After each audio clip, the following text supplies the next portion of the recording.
Ụtụtụ ọma nọ ụmụ ọdịnala Igbo. Eke ọma nọ, ka Chineke gọzie anyị niile, ketara anyị ndụ, ogologo ndụ, udo na ọganihu, ka ife anyị na-eme na-agara anyị. Onye si na anyị kwụrụ ọtọ kwatuo anyị n'ọsọ ya bụ eze, anyị si ka na-akwa ya ada ise. Aka m bụkwa onye nke gị, nwada Agbaraoma Uzommiri.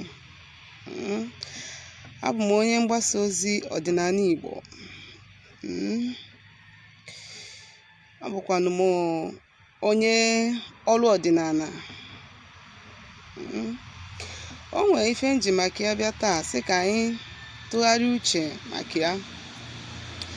Ya bụ isiokwu nji maka ya wee bịa tata bụ ihe melụnụ na ọtụtụ mgbe mmadụ lụsịa ọlụ mmiri ọ nara aga aga. Ihe nwere ike ibute anụ na ịrụrụ ọlụ mmiri asị na ọ gaghọ eje ịgakwa n'afa ọpụtakwa na nke ịlụrụ alụ agara aga. Udo dịrịnụ. Ya bụ okwu nchọrọ ikwu maka ya bụ na ọtụtụ mgbe na many people na complain na ya arụbuo n'ọlụ mmiri, ka ezi nke bụ na aka na-asị ya ji elu ọlụ mmiri. Mgbe nke m mụnwa na onwe m lụzụkwara ọlụ mmiri ugboro 4 bifo ọga. Ọ gịnị bụ ihe na-akpata na mgbe ụfọdụ na ịlụ ọlụ mmiri ọ na-aga? Nke mbụ bụ na ka anyị wepụgodi na dibịa na-alụ ọlụ mebi na o mezichara ihe nọ n'ụzọ ya, maka na ọtụtụ ndị kpọrọ onwe ha eze nwanyị na eze nwoke si na fa na-alụ ọlụ. Onye na-alụ ọlụ mmiri kwesịgodo ije kpọgote ndị mmiri ụlọ. Ndị mmiri ya kwesịrị ịnọgodo ya, na ndị mmiri ya kwesịgodoro ịnọ. Ọ na-enye ha ife, na-atụpụrụ ha aja dị iche iche. This is the first thing. Onye ahụ kwesịgodo inwe ndị mmiri ya n'ụlọ bifo ikwuo okwu ịlụ mmadụ ọlụ mmiri. Ọ bụrụ onye pụta asị ya na onye mmiri, ma ọ na onye ọlụ ka ọ bụ, ma ọ na-eze nwanyị, ma ọ na-eze nwoke ka ọ bụ, piam o ji egokolu swit na chingom na swit bulu gabalụ gị na mmiri, si gị na ọlụlụ gị ọlụ mmiri, ikweru. Nke ahụ dị iche na nke ahụ abụrụ ihe m bịara ikwu taa. Mana ihe m bịara ikwu tata bụ ihe ga-eme na ọlụ gị ama nga, bụ ihe si gị nwa n'aka, apart from onye na-alụ gị ọlụ. Mgbe ụfọdụ ị nwere ike ịga na afa, maka na ọtụtụ mgbe iwu afa ndị mmiri na-ebu ụzọ amapụta.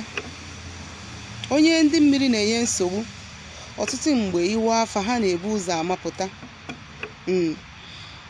So ọ bụrụ na ị gaa n'afa, onye ahụ wụ ha n'afa kparara, ndị mmiri apụta, ọ sị gị na ị bụ onye mmiri, na ya alụlụ gị ọlụ mmiri.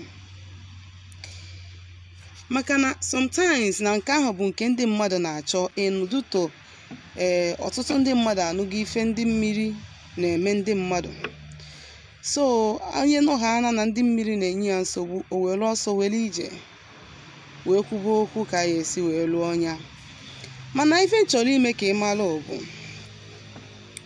ọ bụrụ na imezila chi gị ịlụ ọlụ mmiri, chi ga-agbarụọ ya.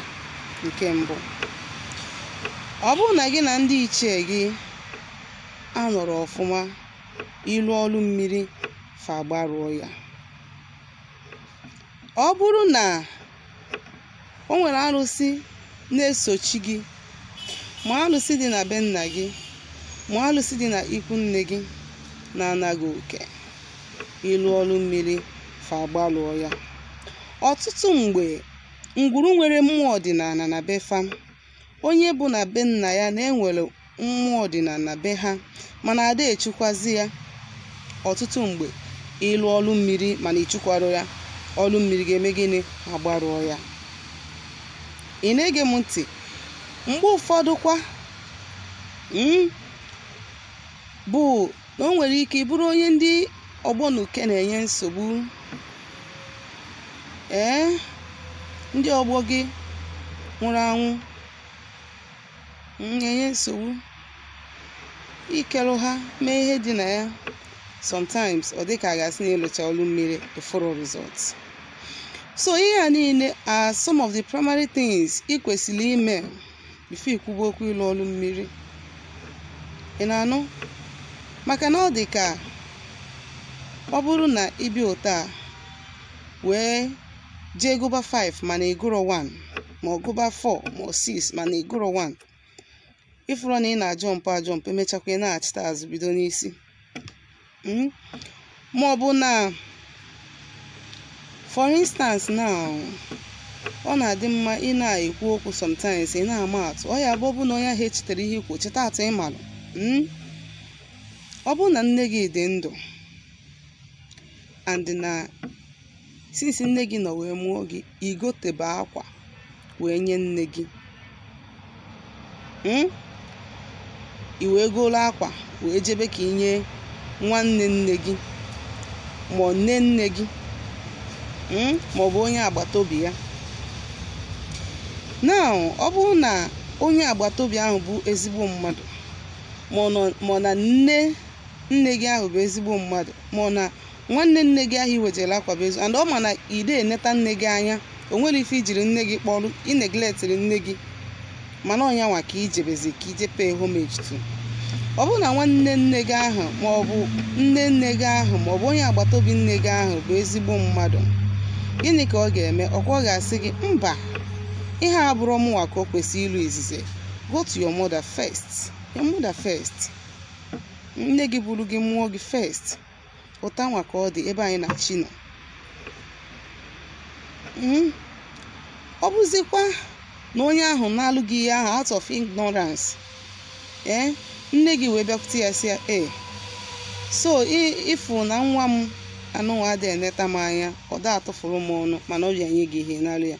Onye ahụ bụrụ ezigbo mmadụ, gịnị ka ọ ga-eme? Ọ ya akpọ gị sị gị, take your thing. Ụta nke esi eme ya, ụta nke ọ dị na mmụọ.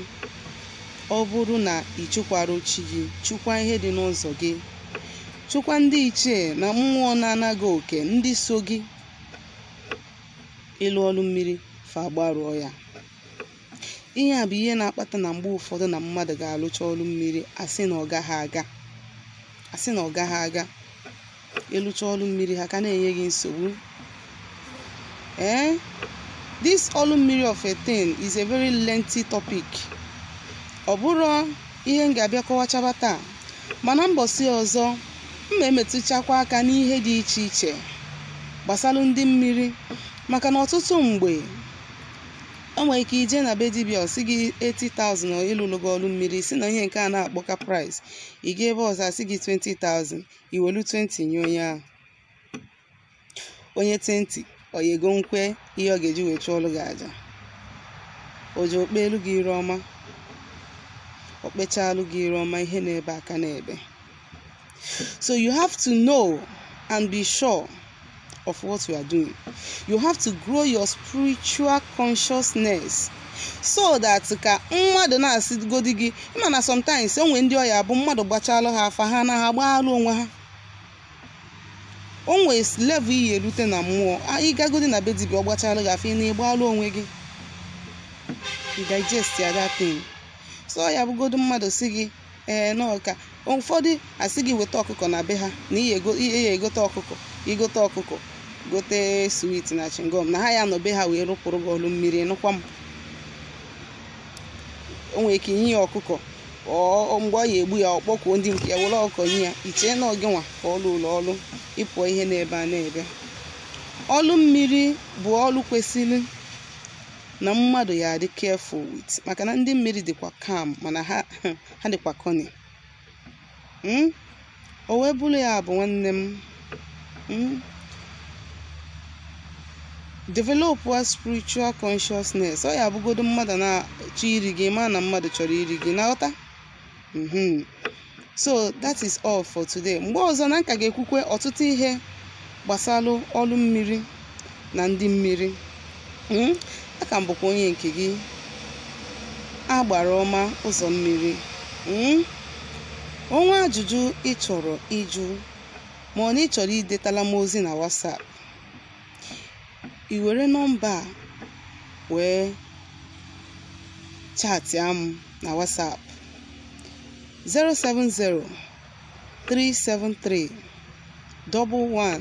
070-373-11663. Ngwa ka emesịanụ.